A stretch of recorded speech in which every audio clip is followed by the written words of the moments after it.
SCP-1861 est un phénomène météorologique anormal caractérisé par une forte précipitation accompagnée de la formation d'un brouillard composé de sel de mer, de sang humain et du liquide cérébro-spinal humain.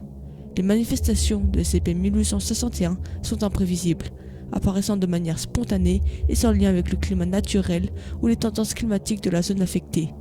Les manifestations se produisent une fois toutes les 3 à 6 mois, et elles ont été enregistrées apparaissant dans de nombreuses régions à travers le monde.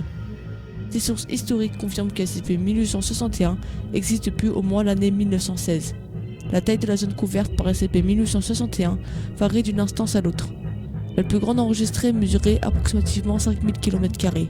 Hormis ces manifestations, sa composition est sans lien apparent avec SCP-1861-A. SCP-1861 ne montre pas de propriétés anormales supplémentaires. SCP-1861-A est un unique vaisseau sous-marin qui ressemble fortement au navire de classe B utilisé par l'armée britannique durant la Première Guerre mondiale. Durant chaque manifestation de SCP-1861, SCP-1861-A tentera d'émerger d'une étendue d'eau assez large pour contenir tout son volume. Les étendues naturelles et fabriquées par l'homme ont été les zones de manifestation de SCP-1861-A. Si aucune des étendues d'eau présentes n'est suffisamment grande pour contenir l'entièreté de SCP-1861-A, celui-ci fera surface dans n'importe quelle étendue d'eau dont la surface est suffisante pour déployer son kiosque, ainsi que sa plateforme supérieure, même si le volume d'eau en question n'est profond de seulement quelques centimètres. SCP-1861-B sont des entités humanoïdes émergeant de SCP-1861-A. Durant le phénomène de SCP-1861, les instances de SCP-1861-B portent des combinaisons intégrales ressemblant à des scaphandres de plongée en haute mer. Cependant, sans aucune source d'approvisionnement en air apparente. Les instances de SCP-1861-B sont de taille identique et possèdent une vitesse et une force semblables à celle d'un homme adulte. Bien que la plupart des instances sont conscientes et capables de parler, approximativement 9% d'entre elles possèdent une intelligence limitée et sont seulement conscientes.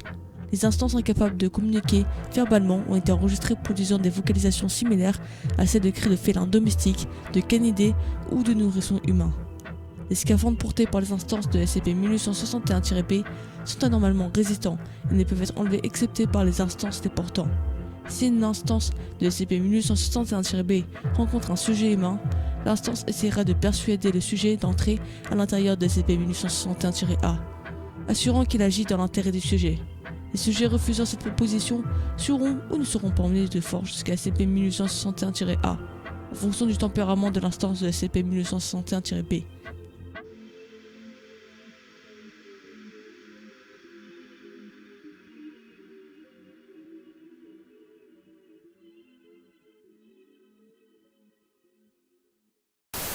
Pour résumer ce qui vient d'être dit, SCP-1861 est le phénomène météorologique qui survient tous les 3 à 6 mois. SCP-1861-A est le sous-marin qui émerge de n'importe quelle étendue d'eau, qu'elle soit artificielle ou bien naturelle, et qui transporte les instances de SCP-1861-B, qui sont eux les êtres en tenue de plongée sous-marine, ou plus précisément en scaphandre. Les sujets humains attirés dans SCP-1861-A réémergeront durant des manifestations de SCP-1861 ultérieures en tant qu'instance de SCP-1861-B. Si une instance de SCP-1861-B est emmenée en dehors de la zone d'effet de SCP-1861, celle-ci commencera à subir une fatigue accélérée suivie d'une perte de conscience, devenant complètement inerte, jusqu'à ce qu'elle soit réintroduite dans SCP-1861. Après qu'une manifestation de SCP-1861 soit arrivée à terme, SCP-1861 disparaîtra avec les instances de SCP-1861-B restantes. De plus, le sang, le fluide cérébro-spinal et l'eau salée laissée par l'événement se convertiront instantanément en eau de pluie classique. Interrogé, une instance de SCP-1861-B affirmant être un membre d'équipage du vaisseau. Interrogateur, dès 1861 à 36, recevant des instructions du Dr Clutch via un système de communication à distance. Avant-propos, dès 1861 à 36 a été envoyé dans la zone affectée par SCP-1861, il lui a été ordonné d'interroger une instance SCP-1861-B. Une forte pluie peut être entendue durant l'entretien, de plus la voix de SCP-1861-B est étouffée par son scaphandre. Qui êtes-vous ? Samuel Ramsey du HMS Wintersheimer. Nous évacuons la zone. S'il vous plaît, vous devez venir avec moi, vous êtes en danger ici. Pourquoi? Qu'est-ce qui se passe? Je n'ai pas de moyen de vous le prouver, mais je peux vous dire dès maintenant que vous allez mourir très bientôt, à moins que vous ne veniez avec moi. Et ce n'est pas une menace, c'est un avertissement. Quelque chose de vraiment, vraiment terrible est sur le point d'arriver ici. Quoi? Que va-t-il se passer? Écoutez, vous devez me faire confiance. À l'instant où cette pluie s'arrête, vous êtes mort. Je ne plaisante pas. Vous allez mourir à moins de me suivre jusqu'à notre sous-marin. Vous serez en sécurité là-bas. Dites-moi juste ce qui va arriver après que la pluie se soit arrêtée. Vous n'y croiriez même pas si je vous le disais. Essayez. Écoutez, je sais que cela va paraître insensé, mais ceci n'est pas non plus ordinaire. Il n'y a pas de ce monde. Il y a un autre monde, un horrible monde, et il s'immisce dans celui-là. Ne regardez pas comme ça, vous pouvez vous en rendre compte par vous-même que cette pluie n'est pas normale. Elle est épaisse, elle est rouge. S'il vous plaît, vous avez juste à me faire confiance. Je vous supplie, j'essaye de vous sauver la vie. J'ai vu ce qui est arrivé aux personnes après la pluie, et j'essaie de vous sauver de ça. Juste avec moi, je vous jure que nous survivrons tous les deux à ça. Quelle sorte de monde? Depuis combien de temps cela se produit? Écoutez, je veux vous aider, je le jure. Mais si vous ne me voulez pas, je n'ai pas d'autre choix que de chercher quelqu'un qui acceptera de venir avec moi. Je suis sincèrement désolée. Mais je ne peux pas rester ici à débattre avec vous alors qu'il y a d'autres personnes que je pourrais essayer de sauver.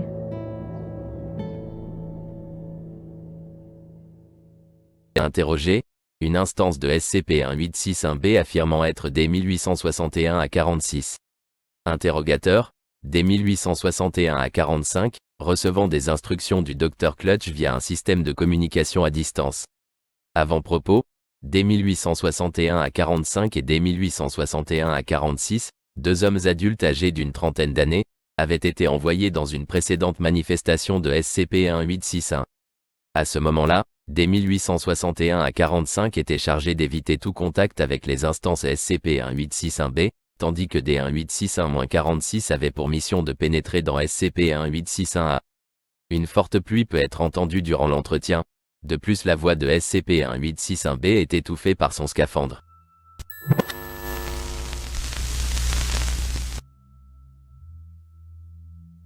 Comment je peux savoir que tu es vraiment sale?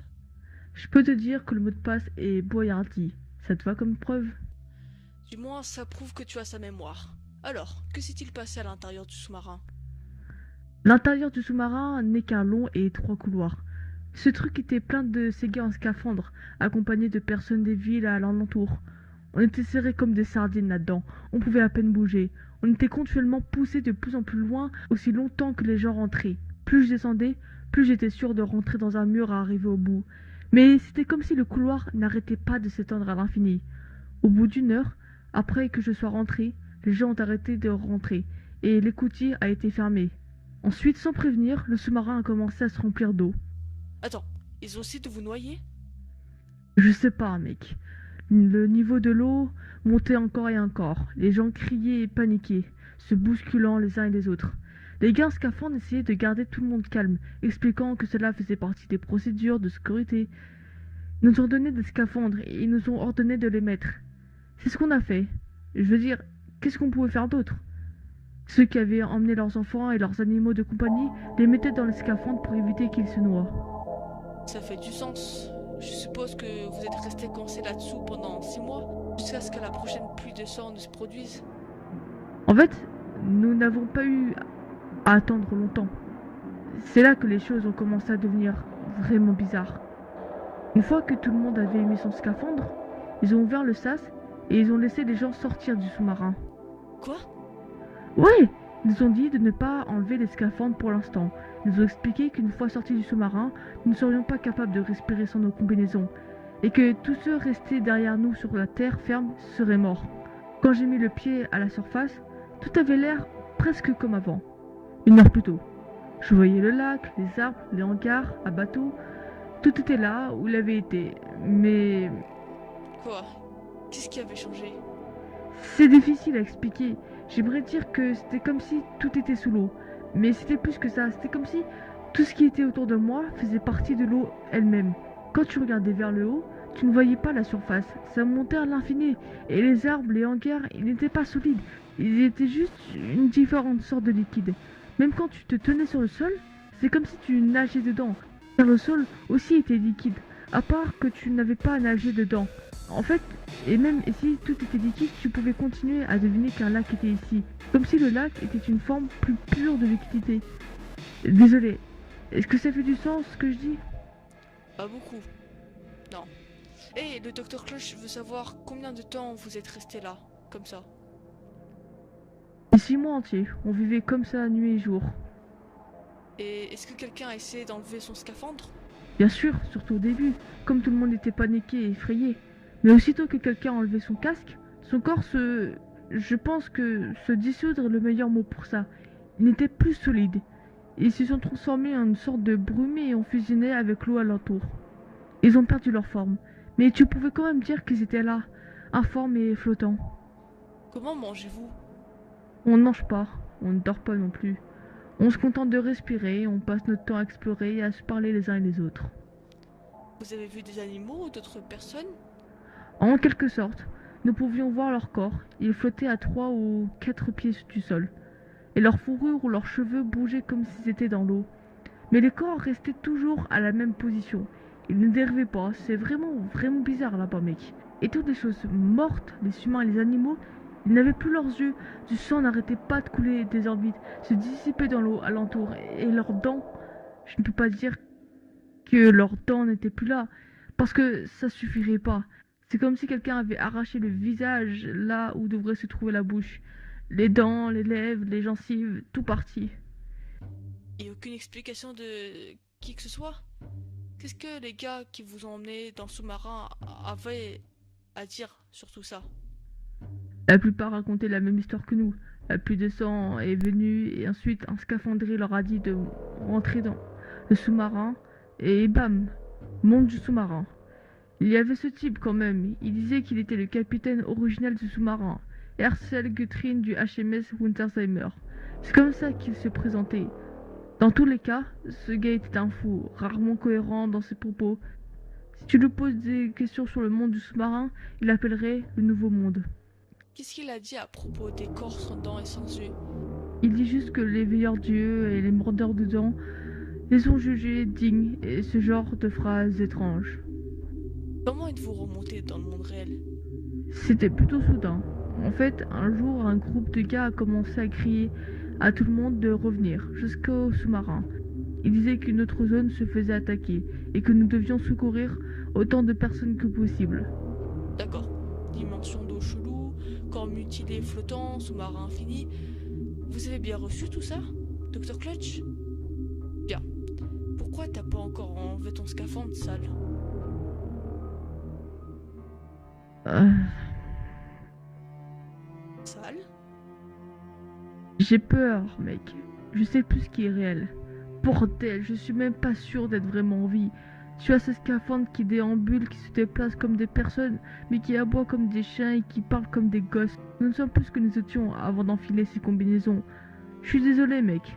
Je ne comprends pas grand-chose à tout ça. Mais vu ce que je sais, je pense sincèrement qu'on n'est plus humain maintenant. Le Dr. Clutch dit que tu devrais enlever ton scaphandre. Pour la science et tout ça. Je suis tellement effrayée. Si je ne suis plus humain, qu'est-ce que je suis? Si j'enlève ce casque, qu'est-ce que je verrai? Avant, quand nous étions dans l'orage ensemble, le scaphandrier nous avait dit que nous mourrions aussitôt que la pluie s'arrêterait. Et tu sais quoi? Durant le temps que j'ai passé dans ce monde sous-marin, je t'ai trouvé.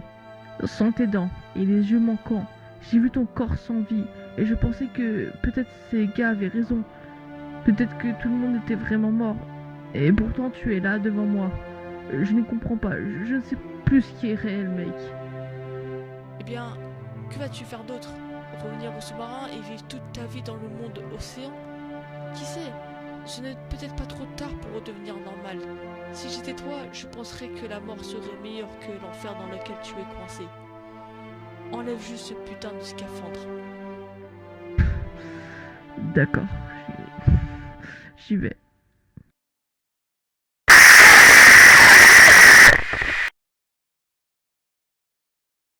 Si une manifestation de SCP-1861 est signalée, les forces d'intervention mobiles situées dans les avant-postes de la Fondation les plus proches doivent rediriger le trafic en dehors de la zone affectée et empêcher les civils d'interagir avec les instances de SCP-1861-B. Notre équipe doit être mobilisée avec pour tâche d'éviter de localiser et empêcher l'accès à SCP-1861-A.